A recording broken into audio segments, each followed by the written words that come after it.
Mga ka-express, isang malaking eksena ang nangyari sa liga matapos pangunahan ni LeBron James ang Los Angeles Lakers sa isang matinding road win laban sa Golden State Warriors, 119-103. Sa kabila ng pagkawala ng ilang key players tulad ni Luka Doncic at Austin Reeves, ipinakita pa rin ni LeBron na kaya niya buhatin ang team kahit sa edad na 41. Nitong April 9, pumasok ang Lakers sa laro matapos ang tatlong sunod-sunod na talo at may ilang pangunahing players na injured.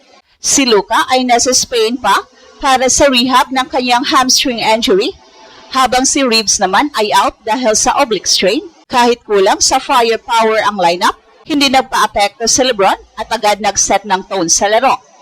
Sa opening quarter pa lang, umiscore si LeBron ng 12 points at pinangunahan ang Lakers sa 28-23 led. Patuloy siyang naging leader sa court.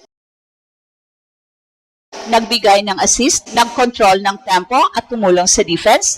Pagsapit ng halftime, may 18 points na siya at hawak pa rin ng Lakers ang kalamangan. Ang dominanting performance ni LeBron sa panalo ng Los Angeles Lakers laban sa Golden State Warriors ay isang malinaw na halimbawa kung paano pa rin niya kayang kontrolin ang laro kahit na sa huling yugto na ng kanyang career. Sa edad na 41, karamihan sa mga NBA players ay limitado na ang minutes o role, pero si LeBron ay patuloy na naglalaro bilang primary playmaker at offensive engine ng team. Sa matchup na ito, ang kanyang efficiency ang naging pinaka-importanting factor. Ang 26 points sa mataas na shooting percentage kasama ang 11 assists ay nagpapakita na hindi lamang siya scorer kundi isa pa ring elite floor general. Ang kakayahan niyang basahin ang depensa ng Warriors at gumawa ng tamang desisyon, kick-outs, pick-and-roll passes at timely drives ay nagbigay ng rhythm sa Lakers offense. Isa pang mahalagang aspeto ng kanyang laro ay ang leadership. Sa pagkawala ng ilang pangunahing teammates, kinailangan ng Lakers ng isang stabilizing presence at dito lumabas ang value ni LeBron bilang veteran leader na kayang kontrolin ang tempo at panatilihing composed ang kanyang mga teammates sa mga pressure moments. Sa mas malaking konteksto ng season, ang ganitong performance ay nagpapakita na ang Lakers ay nananatiling competitive basta't healthy at productive si LeBron. At kung magpapatuloy ang ganitong level ng play habang papalapit ang playoffs, may sapat na dahilan ang Lakers fans upang maniwala na maaari pa siyang gumawa ng malalim na playoff run. Sa kabuuan ng laro, nagtala si LeBron ng 26 points, 11 assists at 8 rebounds. Sa napaka-efficient na shooting performance, malaki rin ang naitulong ni DeAndre Ayton at ilang role players. Pero malinaw na si LeBron ang nagbigay ng stability sa team. Kahit nagkaroon siya ng minor hand jam sa third quarter, matapos ang chase down block, bumalik siya sa laro at tinulungan ang Lakers na tuluyang kontrolin ang laban.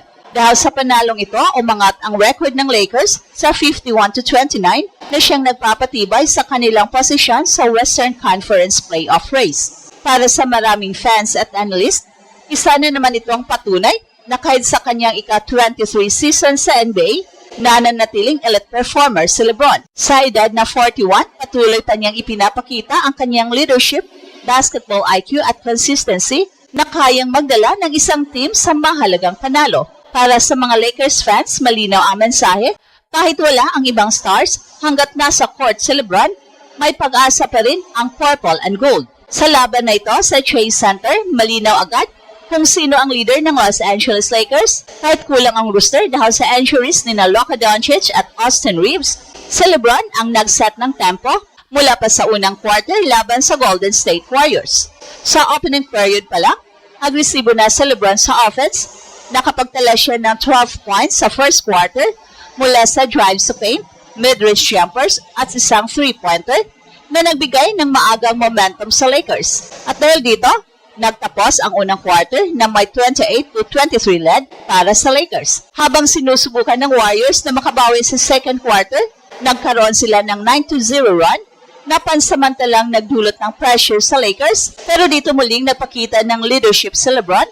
Pagkatapos ng timeout, agad siyang tumira ng isang contested three-pointer upang pigilan ang momentum ng Warriors at ibalik ang control sa laro. Hindi lamang scoring ang ambag ni LeBron, malaki rin ang kanyang naging papel sa playmaking. Ilang beses niyang nahanap si DeAndre Ayton sa loob ng paint para easy baskets, habang patuloy din kinokontrol ang ritmo ng offense. At pagsapit ng halftime, hawak ng Lakers ang 53-49 na kalamangan at meron ng 18 points sa LeBron. At ayon pa kay Coach J.J. Redick, ang pinakamahalagang ambag ni LeBron sa gabing yon ay ang kanyang leadership. Sa isang lineup na kulang sa pangunahing scorers, si LeBron ang nagsilbing stabilizing force na nagbigay ng kumpiyansa sa buong kupunan. Habang papasok ang second half, patuloy na naging dikit ang laban, pero sa third quarter, nagkaroon ng isa pang highlight moment sa LeBron matapos niyang magpakita ng classic chase down block laban sa isang Warriors fast break. Bagamat nagkaroon siya ng minor hand jam sa larong yon, ilang minuto lamang nagpahinga bago bumalik sa court. Pagbalik niya, mas naging organisado ang laro ng Lakers. Dahang-dahang lumalaki ang kanilang kalamangan dahil sa kombinasyon ng scoring at playmaking ni LeBron. At sa fourth quarter, tuluyang kinuha ng Lakers ang kontrol ng laban sa pamamagitan ng isang explosive